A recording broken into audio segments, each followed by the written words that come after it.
Hi friends, welcome to my channel Roopanaidu life styles. ముందుగా అందరికీ నమస్కారం. ఎలా ఉన్నారు? బాగున్నారా? మేం బాగున్నాం. అలాగే మీరందరూ కూడా హ్యాపీగా ఉండాలని కోరుకుంటున్నాను. ఈ వీడియో వచ్చేసరికి మనకి కాలినడకన మహాశివరాత్రికి శ్రీశైలానికి భక్తులు తరలి వెళ్తూ ఉన్నారు కదా. సో వారికి వడ్డించిన అన్నప్రసాదం వీడియో అయితే నేను మీతో షేర్ చేసుకుంటున్నాను. చూడండి ఫ్రెండ్స్, ఈ వీడియోలో మనకి ప్రతి ఒక్కటి ఉంటుందన్నమాట. చూడండి, మీరు లాస్ట్ వరకు చూడండి. అన్నం మహాప్రసాదము ఎంత బాగా పంపిణీ చేశారు, అంతా చాలా చక్కగా జరిగిందనమాట.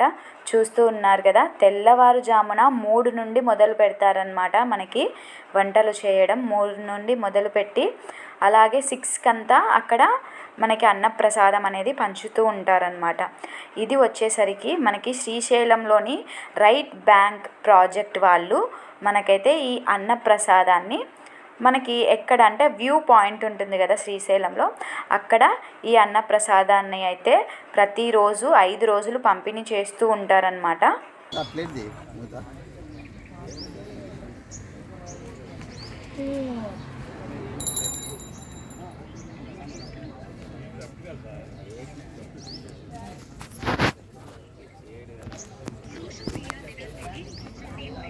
సో చూస్తూ ఉన్నారు కదా ఫ్రెండ్స్, మనకి ఫస్ట్ రోజు అయితే ఇలా పూజ మొదలుపెట్టి ఆ తర్వాత అన్నదాన కార్యక్రమం అనేది నిర్వహిస్తారనమాట. అక్కడ చూడండి, మా అల్లుడు అలాగే మా వదిన ఇద్దరు కలిసి వడ్డిస్తూ ఉన్నారనమాట వచ్చిన భక్తులకు అందరికీ.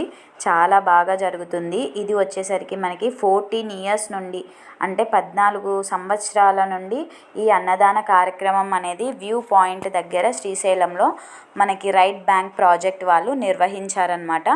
చూస్తూ ఉన్నారు కదా ఫ్రెండ్స్, మనకి భక్తులు ఎంతో దూరం నుండి కాలినడకన నడుచుకుంటూ వస్తూ ఉంటారు కదా, వాళ్ళకి ఇలా అన్నం మహాప్రసాదం పెట్టడం చాలా మంచిదన్నమాట.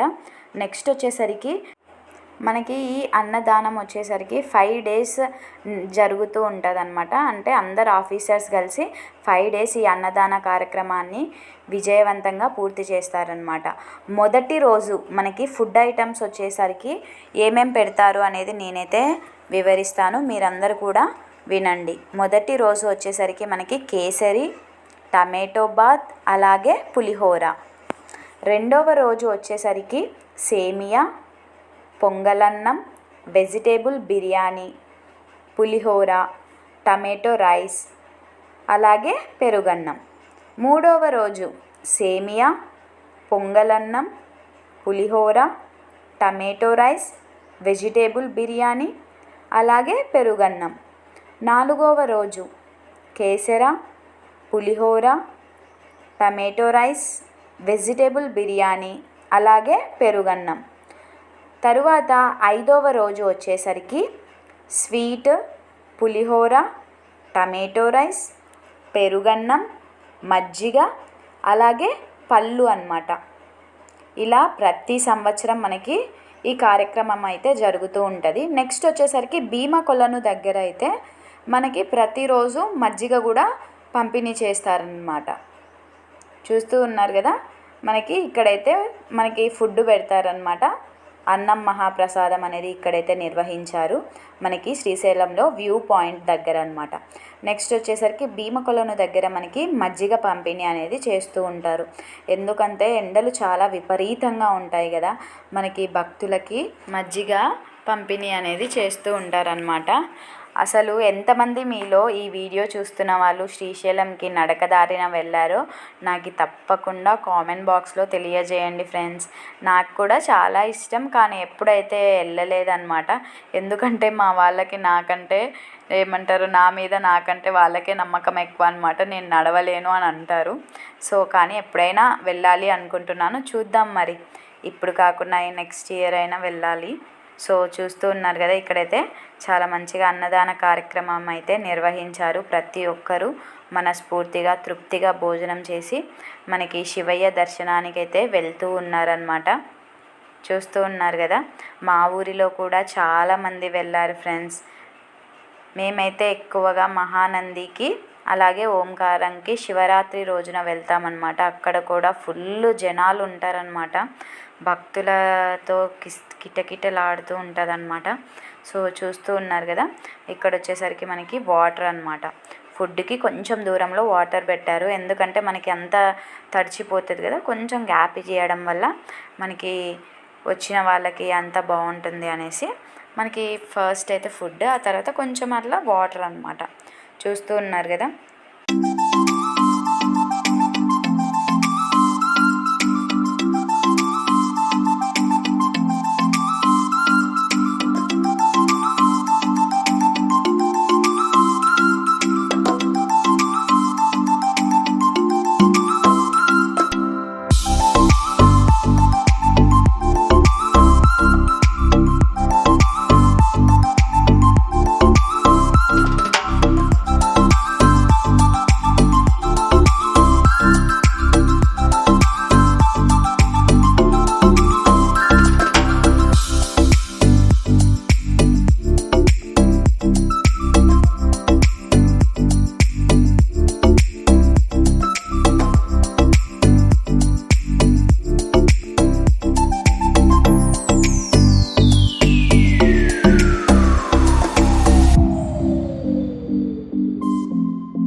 చూస్తూ ఉన్నారు కదా ఫ్రెండ్స్, అన్నం పరబ్రహ్మ స్వరూపం. అలాగే కోటి విద్యలు కూటి కొరకు, ఇలాంటి సామెతలు మీరు వినే ఉంటారు. అంటే మనకి ఎన్ని పనులు చేసినా, మనం ఏ పని చేసినా, ఒక జాబర్గా వెళ్ళినా, ఒక కూలీ పనికి వెళ్ళినా, ఏం చేసినా మనము కడుపు నిండా అన్నం తినడానికే కదా ఫ్రెండ్స్ పని అనేది చేసేది. సో అలాంటి అన్నాన్ని మనమైతే వృధా చేయకూడదు. నేను చాలాసార్లు చూశానన్నమాట, పెళ్ళిళ్ళల్లో, ఫంక్షన్లల్లో, అలాగే ఇలా అన్నదాన కార్యక్రమాలలో ఎక్కువగా పెట్టించుకొని పాడేయడం అలా చేస్తూ ఉంటారనమాట. ప్లీజ్ తప్పకుండా అందరైతే అలా అస్సలు చేయకండి. మనల్ని చూసి మన పిల్లలు, అలాగే మన పక్కన వారు అందరూ నేర్చుకుంటూ ఉంటారనమాట. మనకి కావాల్సినంత భోజనం పెట్టించుకొని కడుపు నిండా తినాలే కానీ అలా అన్నాన్ని అయితే ఎవ్వరూ వృధా చేయకండి. ఎందుకంటే మనం పాడేసిన అన్నంతో ఇంకొకరి కడుపు నిండా కూడా తినొచ్చు కదా. సో మీకు ఎంత కావాలంటే అంత పెట్టించుకొని తినండి, తప్పేమీ లేదు. ఎవరి కడుపుకు పట్టినంత వాళ్ళు తింటారు. ఒకసారి కాకుంటే 2 సార్లు కాకుంటే 3 సార్లు అయినా మనం పెట్టించుకొని తినాలన్నమాట. అన్నం తినే దగ్గర అస్సలు సిగ్గుపడకూడదు, అలాగే అన్నాన్ని కూడా వేస్ట్ చేయకూడదు. నేనైతే ఇదే కోరుకుంటున్నాను ఫ్రెండ్స్. సో ప్లీజ్ తప్పకుండా ప్రతి ఒక్కరూ అన్నాన్ని తినండి, కానీ అన్నాన్ని అయితే వృధా చేయొద్దండి. ఎందుకంటే అన్నం విలువ మనకి తెలియాలి, అలాగే మన చుట్టుపక్కల వాళ్ళకు కూడా మనం చెప్పాలన్నమాట. ఓకేనా ఫ్రెండ్స్. నెక్స్ట్ వచ్చేసరికి ఈ చిన్న బాబుని చూడండి. ఈ బాబుకైతే ఇంకా అన్నప్రాసన కూడా జరగలేదన్నమాట. సో తను వచ్చేసరికి చాలా ఆకలిగా ఉన్నాడు కదా, ఈ ఎండలు అలా ఉన్నాయన్నమాట. ఫస్ట్ టైం ఫ్రూట్ అయితే తిన్నాడు అనేసి ఇక్కడ చిన్న క్లిప్ అయితే మేము యాడ్ చేసాము. నెక్స్ట్ వచ్చేసరికి చూస్తున్నారు కదా, ఇక్కడ మనకి పుచ్చకాయలు కూడా పెట్టారనమాట, పంపిణీ ద్వారా చేస్తూ ఉన్నారు. సో అందరూ ఇక్కడైతే తింటూ ఉన్నారు. ఇలాంటి మరెన్నో వీడియోస్ కోసం తప్పకుండా రూపానాయుడు లైఫ్ స్టైల్ ఛానల్ని సబ్స్క్రైబ్ చేయండి ఫ్రెండ్స్. అలాగే కొత్తగా చూస్తున్న వాళ్ళు కీప్ సపోర్టింగ్ మీ. ఓకేనా ఫ్రెండ్స్. ఓం నమః శివాయ, ఓం నమః శివాయ, ఓం నమః శివాయ. Bye friends.